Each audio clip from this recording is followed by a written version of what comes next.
Suffer in silence! Hey, Mean Matt here. So, WrestleMania 22 happened on April the 2nd, same time as WrestleMania 33 of this year. So, I did WrestleMania 21 yesterday, and it was a good show. This show is pretty cool. I mean, there's some good matches, some matches that I forgot about, but yeah, let's get to it. So, the dark match, Viscera, who defeated Snitsky. Snitsky being one of the... Oh, this was another battle royal. So, Viscera defeated Snitsky last.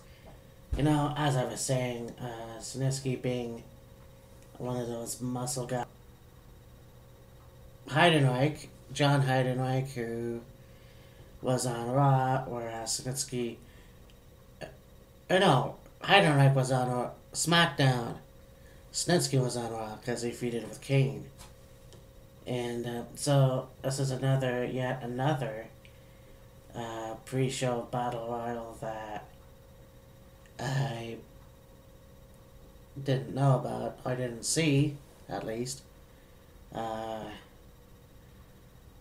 there you go. So anyways, we get to WrestleMania 22, where we have Big Show and Kane, the Raw Tag Team Champions, versus Carlito and Chris Masters. And of course Big Show and Kane won. I think that these two are a good pair. I think Big Show and Undertaker wrestled way too many times. And then you had Kane and Big Show as tag team partners a lot. I think these two really were great monster. I'm not sure if they were heel or... I think they were a heel tag team. But nonetheless, these guys were pretty cool. Then we get to Rob Van Dam, who defeated Shelton Benjamin, Ric Flair, Finlay, Matt Hardy, and Bobby Lashley in this year's Money in the Bank. I kind of forgot that Ric Flair was in this match. Yeah.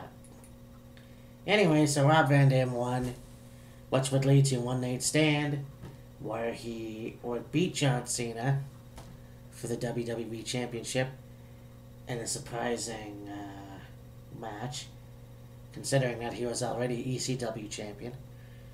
But, yeah, so this was a good match. Probably not as good as the first one, but yeah, I think I was surprised that Ric Flair was in this one. Again, I haven't seen this in a long time, so the fact that this is pretty cool, and yeah, so the Money in the Bank is, now a pay-per-view for years, which all these stipulation pay-per-views don't make sense, because there's only like one or two matches in that pay-per-view that are actual what the pay-per-view is, if you know what I mean. So really, it should just die out. The United States Championship match is Chris Benoit versus JBL, John Bradshaw Layfield. And I'm not sure... I don't remember much about this feud. Bradshaw won and became the new United States Champion. And, yeah, he was still in the cabinet at this point, but there you have it. I think that this was a good match. I don't remember it. I don't remember the feud that well. I always remember the feud with Benoit and MVP, but this is a good match. This was, I'm assuming, a good match. I think Bradshaw was a good United States champion, being as how he's Mr. America. He's one of the many American patriots in the WWE. I'm confused as to why Benoit was ever it's funny, United States champion, a Canadian who won the United States Championship. I always wish that at least for once they would go do the whole Lance Storm thing and make it the Canadian Championship belt. And if I were a wrestler, I'd do that. Okay, so then we get a hardcore match. One of the best matches of the night. Edge versus Mick Foley. And, of course, Mick Foley was a little bit overweight, you know. But he could still move in this match, you know. And this was Edge's first, I guess, taste of flaming tables and nail thumbtacks and all that kind of stuff, which is always fascinating to see how these people feel doing it for the first time. This match also ended with the infamous Edge going and spearing Mick Foley through a table. A flaming table, no less. And this is the point where I think you have Joey Styles. Oh, wait. Did he commentate for this one? I can't remember. If that any case, I think he saw this match on the Mick Foley DVD and go and went, "Oh my God!" as his trademark is. I think he... No, actually, I do think he was at WrestleMania 22. I'm gonna have to watch that again, but I'm pretty sure. Anyways, then we get the Boogeyman, who defeated Booker T with Sharmell. This was not... Oh. Booker T and Sharmell. Okay, I'm not quite sure what she was doing in the match. Yes, the Boogeyman, you know, I'm always up for the scary type wrestler in WWE, and to me he was always like a Papa Shango type character. Well, it was like a cross between maybe Papa Shango and Darth Maul, but of course he had the worms and putting them on Booker T and Sharmell at the end of the match. This was cool. I really enjoyed it. Always enjoy seeing characters like that. And then we have Mickie James versus Trish Stratus. There was a part in this match where it had to be censored afterwards. At least I don't think it's in a DVD. Where Mickie James does the whole... I don't know what that move is called, but it's a sexual move. And she does it after doing a move on Trish Stratus. And, you know, to see Trish Stratus as a mother and a yoga instructor, or doing yoga in general, is pretty cool. She did a show for a while called Stratosphere, where she went across the world and traveled and did a bunch of cool things. And then, of course, you got Mickie James, who just returned back to the WWE and is tagging with Alexa Bliss. It just goes to show you a wrestler who evolves through time. And it's like, okay, so Mickie James starts off as obsessed fan of Trish Stratus, and then, of course, turns on Trish. This was a good match. This was a good feud. A little psychotic, obviously. But for the time, it was... this was the Bischoff era, so... This was pretty wacky in itself. But Mickie James defeated Trish Stratus in this match. So then we get a casket match. The first ever casket match at WrestleMania. You know, you had many casket matches at the Survivor Series with The Undertaker, of course. You had Undertaker versus Kamala. You had Undertaker versus Yokozuna, where he left the WWF for a while. And then now you get WrestleMania for the first time ever, using this stipulation, Mark Henry versus The Undertaker. And this match was very close. Now, you get the surprise appearance by Kane when Mark Henry goes to open the casket, and hence there's Kane. But you have a great match in these two. Again, you would think that the Undertaker streak almost goes out of almost goes away, but Undertaker wins the match, and yes, the streak goes on from there. Again, always a good match, always a good match with the Undertaker at WrestleMania. I was talking to a friend of mine about the streak, and it's a little more understanding of why the Undertaker wanted the streak to end, having that responsibility of going to WrestleMania and having to live up to that, and now he doesn't have to.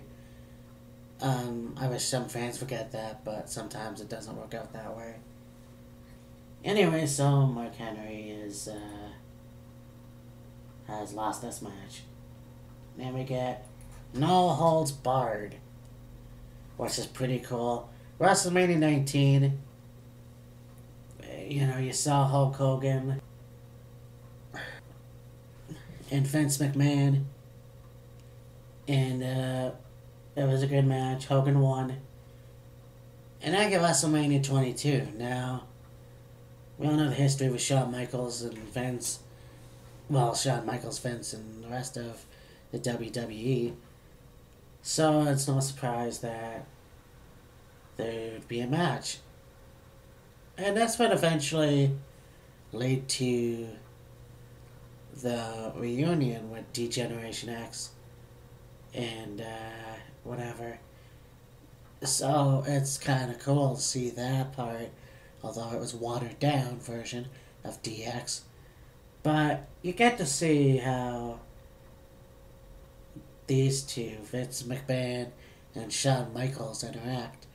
Now, I'm not going to talk about the abortion that's Backlash, or whatever that pay-per-view was, where it was Vince McMahon and Shane McMahon versus HBK and God.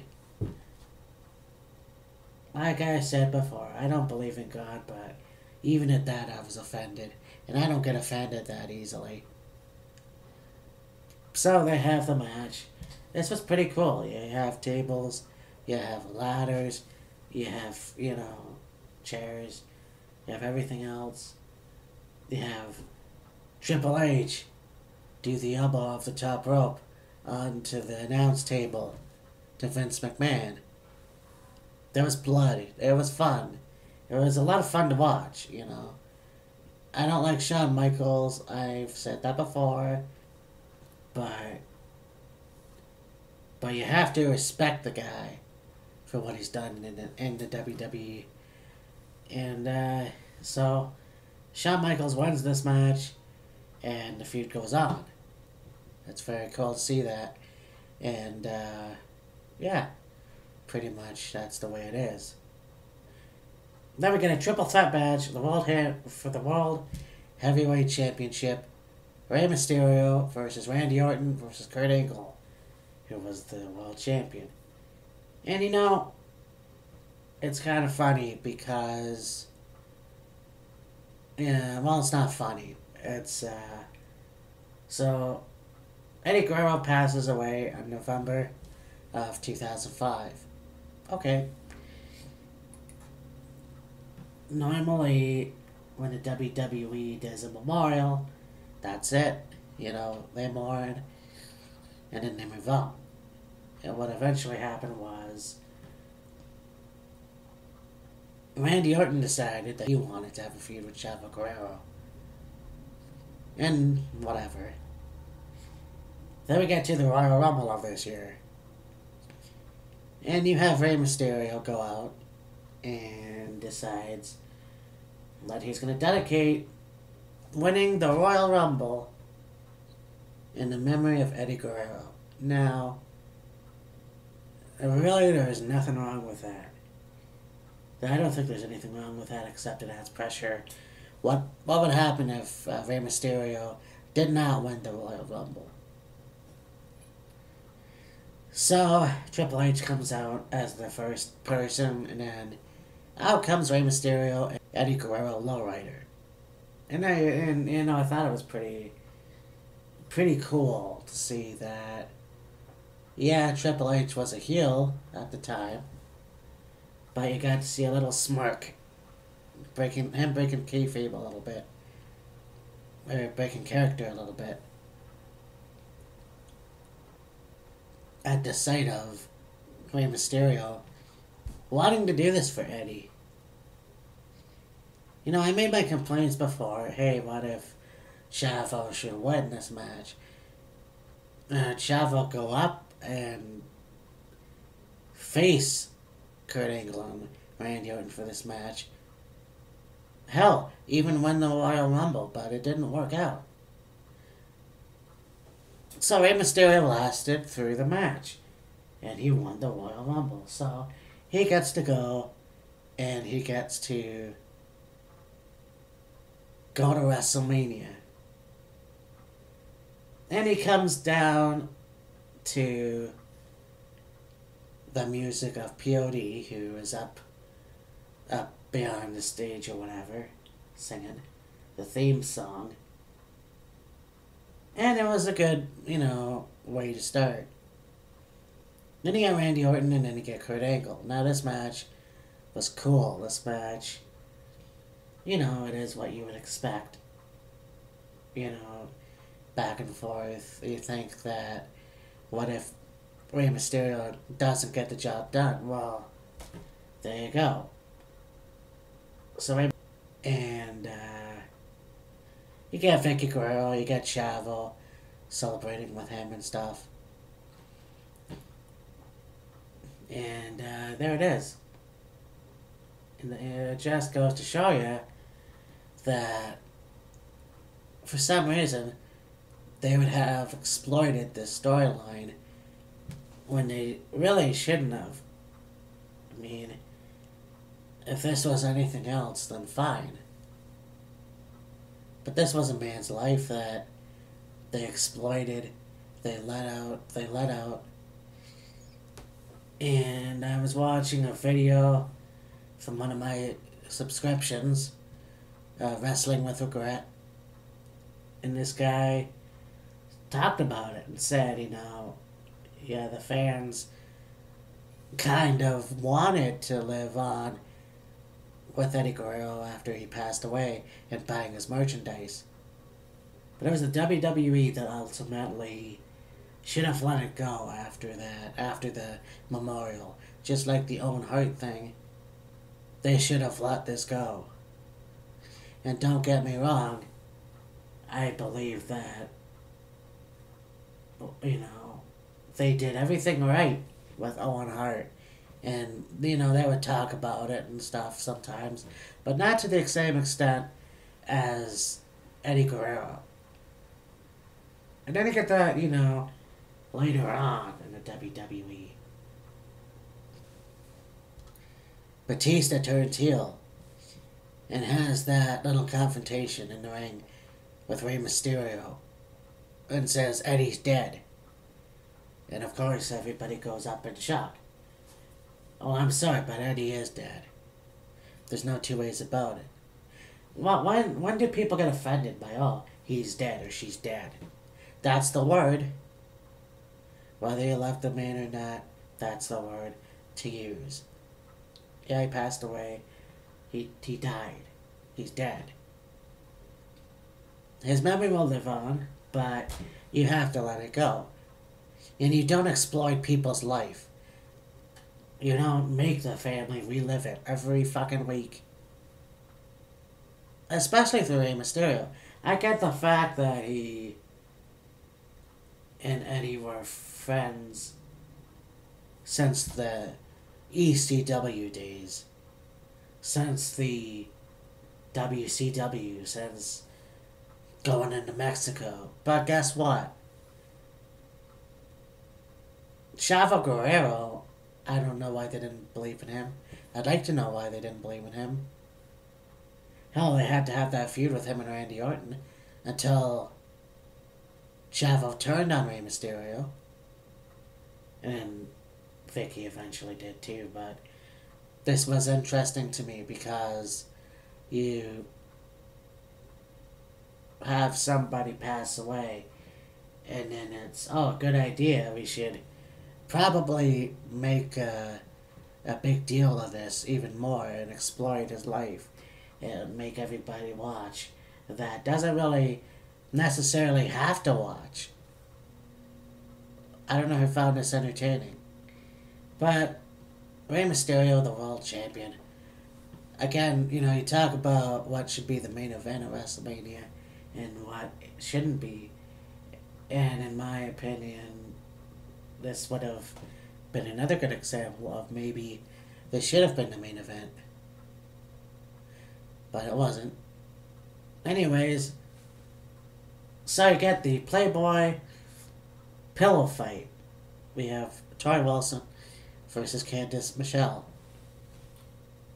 And yeah, this was still back when the female divas didn't get a fair shot, and all they had to do for sexual, you know, innuendos or whatever, have pillow fights, have evening gown matches, have bomb panty matches, whatever. You know, nowadays, people go, oh, you know, women wrestlers shouldn't be like that. They should, you know, have bigger female wrestlers. They should have these small midgets. Well, guess what? That's the way it is. At least they're not doing what these women did. Torrie Wilson won. And there you go. Then we get to the WWE Championship. John Cena versus Triple H. And so Rey Mysterio wins the WWE Championship and or wins the World Championship, no less. You know, I can understand that in the past you have people retain the WWE Championship just because there's another main event title. I thought that was bullshit. WrestleMania 21, you had them both change hands.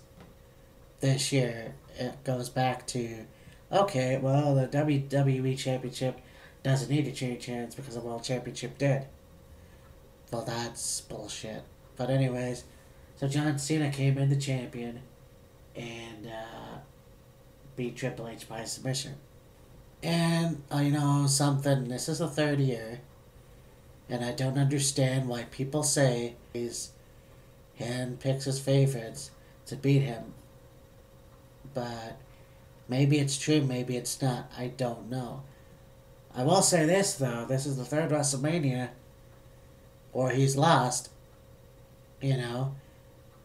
Believe it or not, as much as Triple H, as much as people want to call him God, that he controls everything, but he hasn't won a lot of WrestleMania matches. I mean, yeah, he loses to top guys, sure. But don't think that he hasn't won every WrestleMania match. Everyone says, oh yeah, he always wants to win. He doesn't wrestle unless he wins. But he's lost more WrestleMania matches than he's ever won WrestleMania matches. But at the same time, it's always guys like John Cena or The Undertaker or even, whether you want to admit it or not, the late Ultimate Warrior. But then again, he has beaten a lot of wrestlers that probably should have won. And I'll get to that soon enough. But there you go. There's WrestleMania 22. This was a good show. I really enjoyed it. Really good stipulations. The storylines were interesting. Even if they were a bit, off color. But that is the way it is, I'm sure. Next year will be interesting. I should always have to watch these. I haven't, well, I don't have the WrestleMania collection, but at the same time, I probably should still try to find these on the net, because I haven't seen most of these in years. So it's good to just go back. But like I said, this is cool. This was awesome. Just to see how it came about. But, yeah, next year should be interesting. That'll be tomorrow. Okay, talk to you later. Bye.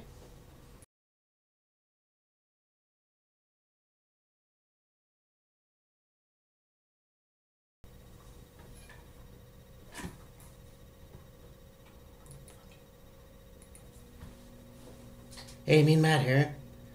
So, WrestleMania 33 this year is going to happen on April 2nd. And this WrestleMania 22, is WrestleMania